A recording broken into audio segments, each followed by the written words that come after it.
आज की इस बेहद रोमांचक डीप डाइव में सभी का स्वागत है। तो चलिए बिना देर किए सीधे मुद्दे पर आते हैं।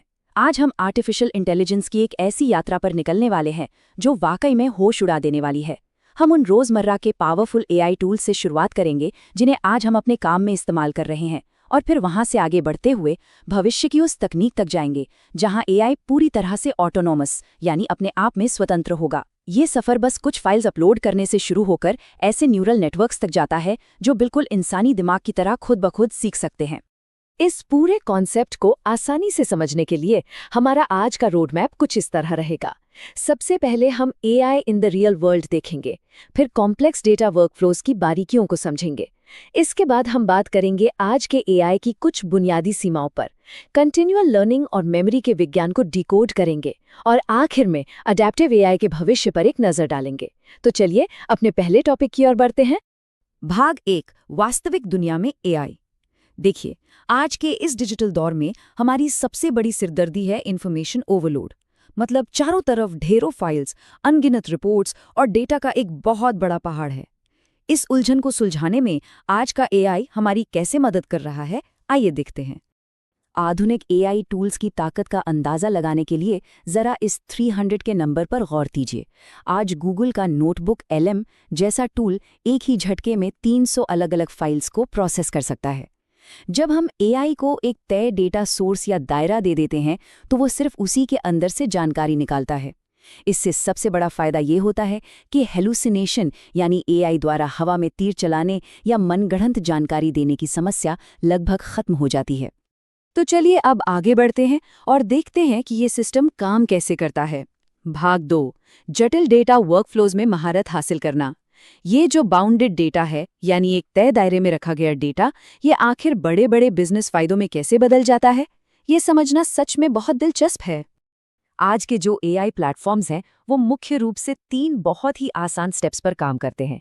स्टेप 1, एक एकदम सटीक और प्रमाणित डेटा अपलोड करना, जैसे कोई PDF या वेब लिंक।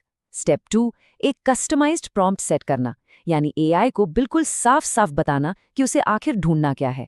और स्टेप 3, एक बेहद तथ्यात्मक और टारगेटेड आउटपुट हासिल करना। काम करने का ये जो दायरा है ना, यही इस बात की पक्की गारंटी देता है कि आउटपुट एकदम एक्यूरेट हो। और एक बार जब ये मैनुअल वर्कफ्लो सेट हो जाता है तो इसके रिजल्ट्स सच में कमाल के होते हैं।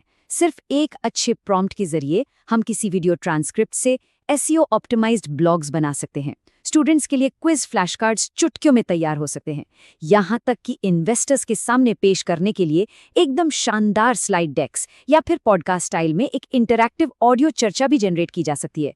मतलब एक ही कच्चे डेटा से इतने सारे अलग अलग फॉर्मेट्स। इसे एक यूनिवर्सल सिंथेसाइजर की तरह सोचिए। उदाहरण के लिए मध्य प्रदेश सरकार के पोर्टल जैसी किसी भारी भरकम वेबसाइट से ये झट से एक क्षेत्रीय सब्सिडी के नियम निकालकर आपके सामने रख सकता है, या फिर रिलायंस के कोड ऑफ कंडक्ट जैसे लंबे दस्तावेज से कंप्लायंस के लिए FAQs तैयार कर सकता है। और तो और किसी भी कॉर्पोरेट एनुअल रिपोर्ट को स्कैन करके ये तुरंत बता सकता है कि निवेश करने में क्या क्या खतरे हो सकते हैं। अब सबसे कमाल की बात तो यहाँ है, ये जो रेड फ्लैग्स या खतरे के संकेत आप देख रहे हैं, ये एआई ने एक असल एनुअल रिपोर्ट से ढूंढ निकाले हैं। जैसे कि किसी कंपनी की कमाई का 97% हिस्सा सिर्फ एक ही क्लाइंट से आ रहा हो, या फिर उनके फाइनेंशियल्स लगातार गिर रहे हों। ये ऐसी चीजें हैं जिन्हें इंसान को ढूंढने में शायद कई घंटे लग जाएं, लेकिन एआई ने इसे कुछ ही मिनटों में कर दिखाया।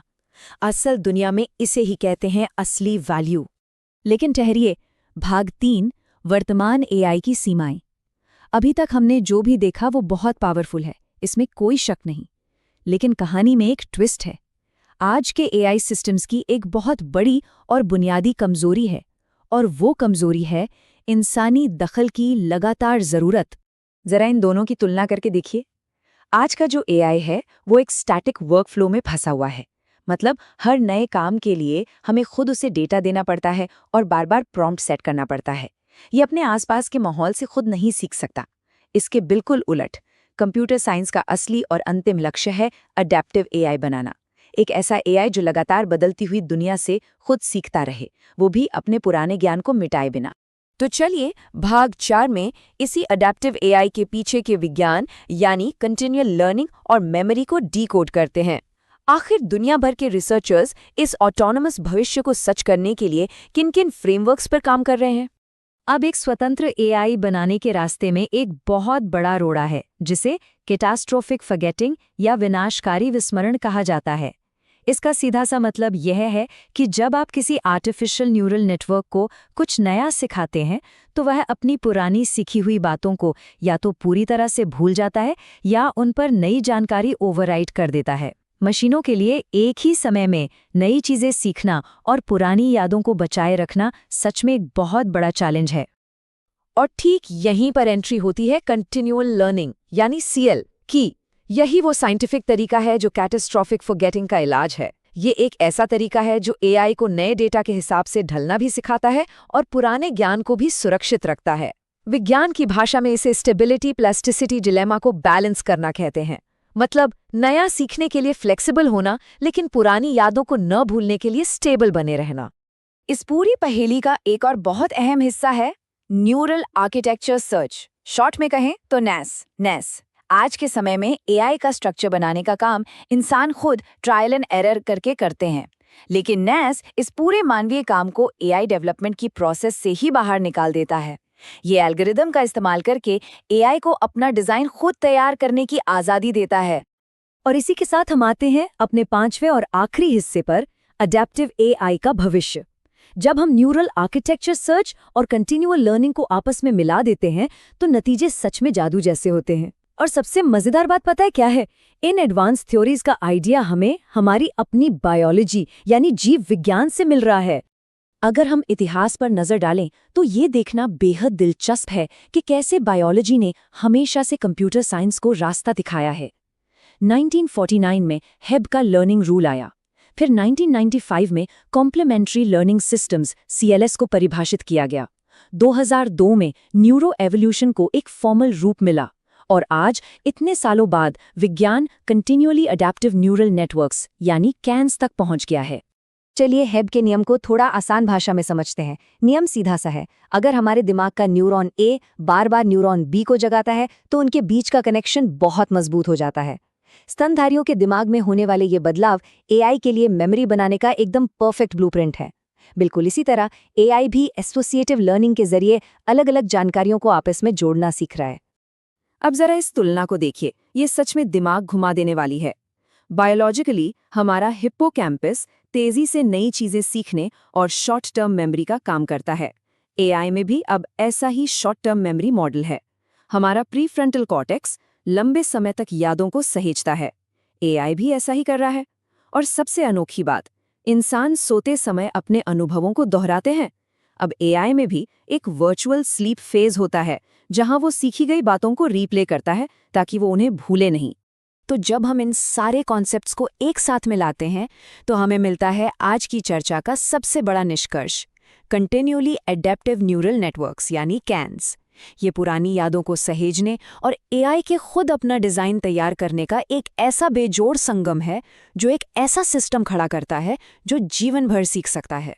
यही एआई का वो रूप है जो बिना किसी इंसान के दखल के पूरी तरह आज़ाद होकर अपने माहौल के हिसाब से खुद को लगातार बदल सकता है। आखिर में एक बहुत ही गहरा सवाल छोड़कर जा रहे हैं। ज़रा सोचिए, क्या होगा जब ये न्यूरल नेटवर्क्स पूरी तरह से हमारे दखल के बिना इस तेज़ी से बदलती और जटिल दुनिया में खुद को ढालना और विकसित करना सीख जाएंगे? मैन्युअल रूप से पीडीएफ फाइल्स अपलोड करने से लेकर खुद ब खुद इवॉल्व होने वाले एआई तक का ये सफ़र न सिर्फ हमारी तकनीक को बल्कि इंसानियत के भविष्य को भी हमेशा के लिए बदल देगा। इस रोमांचक डीप डाइव में शामिल होने के लिए बहुत बहुत धन्यवाद।